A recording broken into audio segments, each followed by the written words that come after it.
Good morning po sa inyong lahat. Welcome po sa ating Conquerors Daily Devotionals. At sa umaga po nito ay nais ko pong ibahagi sa inyo ang isa po sa aking mga devotion. At hayaan po natin na sa umaga po nito ay sama-sama tayong magpaturo sa ating Panginoon. Pero bago ang lahat, tayo po muna mananalangin. Dakilang Ama, salamat po ng marami sa umaga po nito, sa panibagong buhay na ibinigay niyo po sa amin. Salamat sa magdamag na lumipas, Lord, sa pag-iingat mo sa aming mga buhay, sa aming mga mahal sa buhay, sa patuloy na kalakasang taglay namin ngayon. Salamat po ng marami. Taya mo na sa aming pong pag-aaral, ang inyong pong salita ay patuloy na makapangusap po ng may kalayaan sa aming mga puso, Panginoon. Salamat ng marami. Patuloy namin inanyayahan na siya po magkahari sa aming mga buhay. We give you praise, Father, in Jesus' name. Amen. Praise God.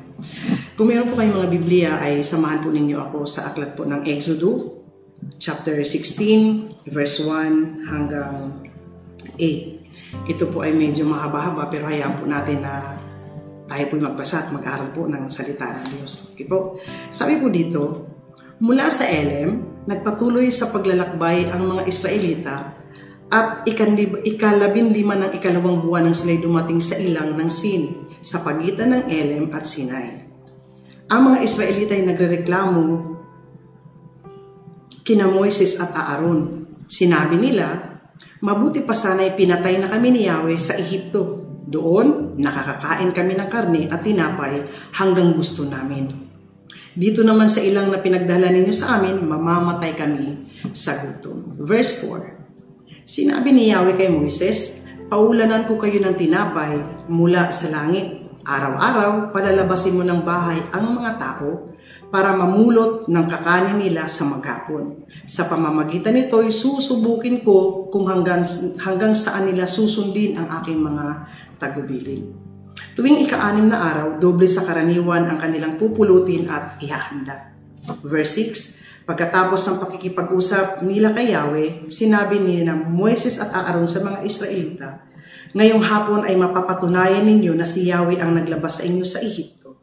At bukas ng umaga, makikita ninyo ang kanyang kapangyarihan. Narinig niya ang inyong reklamo laban sa kanya. Laban sa kanya, sapagkat tuwing gagawin ninyo ito, ay siya ang inyong inireklamo, hindi kami. Praise God. Verse 8, idinigtong pa ni Moises ngayong hapon, bibigyan niya kayo ng karne, bukas ng umaga ay tinapay ang ibibigyan niya sa inyo hanggang gusto ninyo. Iyan ang tugon ninyo sa inyo. Ang totoo, anumang reklamo ninyo ay laban sa kanya, hindi sa amin. Sapagkat sino ba kami para pagreklamuhan ninyo? Praise God. Habang pinag-aaralan ko po ang salita ng Panginoon, ang passage na ito po ay may mga bagay po na itinuturo personally po sa akin ng Panginoon. Ito po mga pangyayari ito ay nangyari po na ang mga Israelita ay inalis na ng Panginoon sa lugar ng Ehipto kung saan sila po ay inalipin ng mahabang panahon. At maraming himala silang nakita, katulad na lang ng paghati sa dagat. At ang pag-iingat ng Panginoon sa kanila, ang paggabay sa magitan ng haliging apoy, ulap, nandun po ang pag-iingat ng Diyos sa kanila. Ngunit sa ating pong pag-aaral ngayon, makita po natin ang mga bagay nito na dapat maging aral din po sa atin at maging maingat po tayo. Kasi minsan nakakalimot nga po ang mga anak ng Diyos. Una, huwag po tayong maging reklamador. Yan. Nakita po natin dito, no, lahat nakita nila, lahat ng kabutihan ng Diyos, kapangyarihan ng Diyos, nakaranas sila sa kanilang paglalakbay, nakaranas sila ng kahirapan, pero hindi sila pinabayaan ng Panginoon. Pero pagdating dito, nagreklamo sila kay Moises at kay Aaron. Ang nakakalungkot, kasi ayon po sa ating binasa, tuwing pala tayo ay nagreklamo, hindi naman agad ay nagreklamo dun sa mga tao, kundi sa Diyos na nagreklamo tayo sa Diyos at hindi sa mga tao na kanyang inilagay para tayo ay pangunahan. Sabi ito, huwag po tayong maging reklamador. Minsan po kapag may kasama tayo ng mga taong wala kang ibang marinig kundi reklamo, hindi po maganda sa pakiramdam.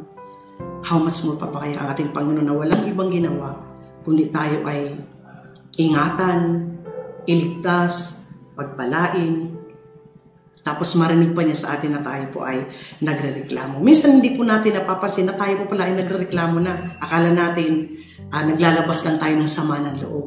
Pero hindi tayo napapansin, ito po pala ay pagrereklamo na para bang ang Diyos ay hindi naging tapat sa kanyang mga pangako. Okay? Una, huwag tayong maging reklamador. Pangalawa po, mag-ingat tayo sa mga binibitawang salita. Okay? Pansin niya po natin doon, sabi po dito sa verse 3. Sinabi nila, mabuti pa sana'y pinatay na kami ni Yahweh sa Ehipto. Doon nakakakain kami ng karne at tinapay hanggang gusto namin. Dito naman sa ilang na pinagdalhan ninyo sa amin, mamamatay kami sa gutom. Grabe po mamamatay kami sa gutom. Sa panahon po ba ngayon na may pandemic, may namatay na po ba ng mga anak ng Diyos sa gutom? Siguro lang po wala. Dahil ang ating pong Diyos na nangako na hindi niya tayo pababayaan ay totoo sa kanyang mga salita.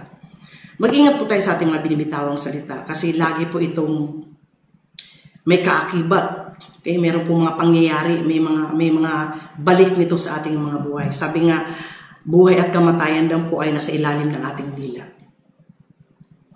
So sa halip po na tayo ay magsalita ng mga negatibong bagay, bakit hindi po tayo magsalita ng mga positibong bagay at pag-aalala sa kabutihan ng Diyos sa ating pong mga buhay? Nakakalungkot pong isipin na ang mga Israelita pagkatapos makita ang lahat, mas gusto pa nilang bumalik sa pagkaalipin ng dahil lang sa pagkain ng karne kaysa sa tingnan kung ano yung pinangako ng Diyos sa kanila.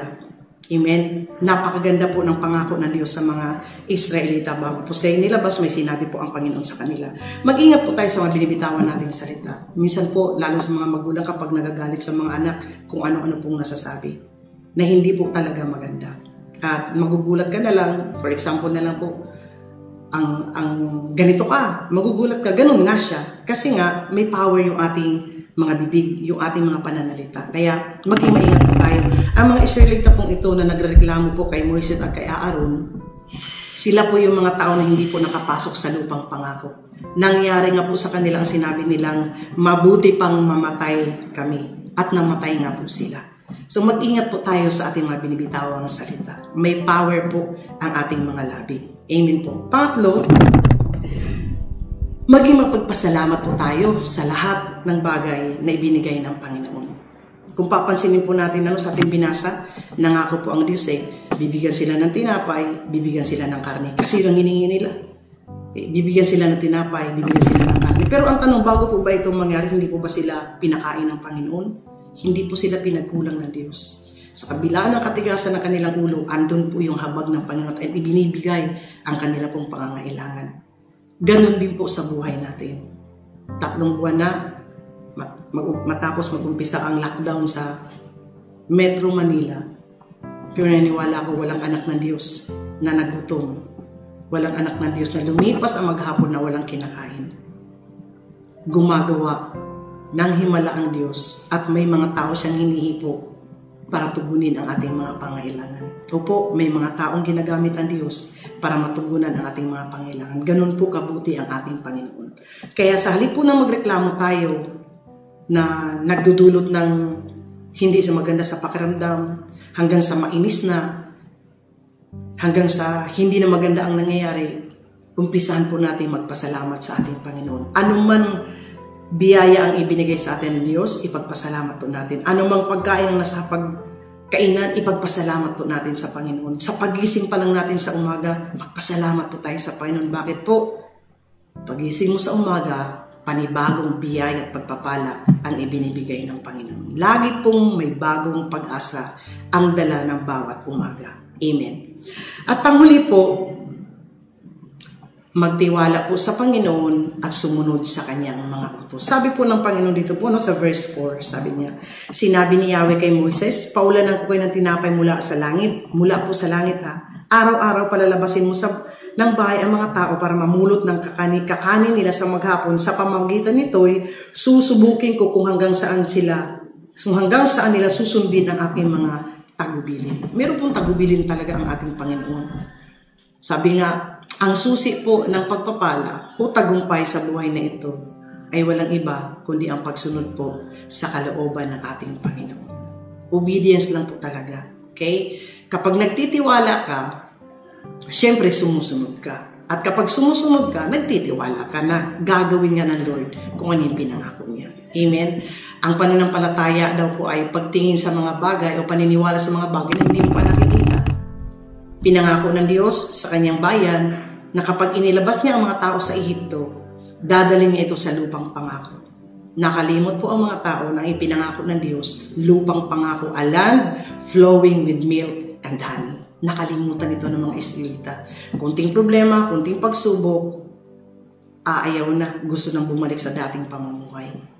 Sa buhay po natin ngayon, matutunan po natin ang lubos-lubos na pagsunod, pananampalataya, at pagtitiwala sa ating pong Panginoon. Dahil ang Diyos na nangako ay tapat at ang Diyos na nangako ay kayang gawin kahit ang mga imposibleng bagay. Amen. Praise God. Salamat po ng marami po sa umagang po ito, sa inyo pong pakikinig. Hayaan niyo po na sa oras na ito tayo po ay magkaroon ng panahon para magpasalamat po sa ating Diyos na buhay. Pasalamatan natin ang Panginoon sa lahat ng bagay na ipinagkaloob niya sa atin. Tayo pong lahat ay manalangin.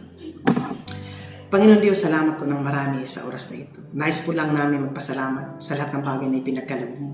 Sa buhay, sa hininga, sa kalakasan, sa pag-iingat, sa aming mga pamilya, at higit sa lahat, salamat sa buhay na wala hanggan na inyo pong ipinangako na ibibigay sa amin, na aming makakamtan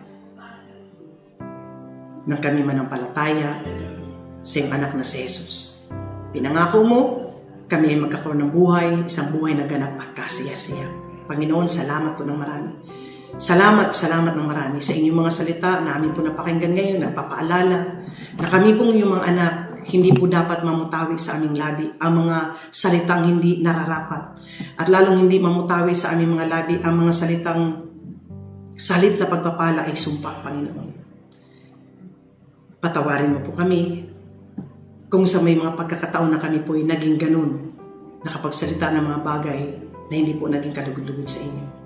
Salamat po sa inyong katapatan, patuloy po namin inangkin ang inyong mga pangako sa buhay namin, lalo na po sa panahon ito, Lord, na nandun pa rin po ang pagtaas ng bilang ng mga na-infect, Panginoon, ng virus na ito. Patuloy namin pinanghawakan yung mga salita na kami po ay dadalhin mo sa lupang pangako, Panginoon. Hindi mo kami pababayaan. So ito, tinataas din po namin sa iyo, Diyos, ang aming bayan. Patuloy na pagpalain mo ang mga namumuno, ang mga taong inilagay mo sa posisyon upang pangunahan ang mga lugar na kanilang pamumunuan, mula sa aming presidente hanggang sa barangay captains, Lord God. Patuloy na ang karunungan na nanggagaling sa inyo ay patuloy pagkaloob sa kanila upang ang mga desisyon na kanilang gagawin ay mga desisyong ayon po sa inyong kalooban, Panginoon Diyos. Pagkaluwam sila ng kalakasan ng kanilang mga katawang lupa at ilayo mo po sila sa anumang kapamakan, Panginoon, maging sa sakit na ito, Lord God, sa pangalan po ng Panginoon Kristo. Itinatas din po namin ng mga frontliners na magjo-duty sa maghapon ito, Panginoon.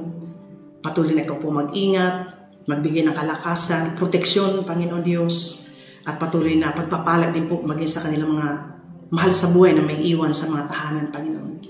Pagpalain mo yung mga lingkod, pagpalain mo ang iyong iglesia, hayaan mo ng bawat isa sa amin, matutunan po talaga ang lubos na pagsunod at pagtitiwala sa iyo, Panginoon. Salamat ng marami, mabuti ka, patuloy namin inangkin ang katapatan mo sa aming mga buhay. We give you praise, we thank you, Lord, in Jesus' name. Amen, amen. Praise God. Salamat po ng marami, magandang umaga po, at sa susunod po, muli-muli po tayong magkakasama. Purihin po ang Panginoon. Amen.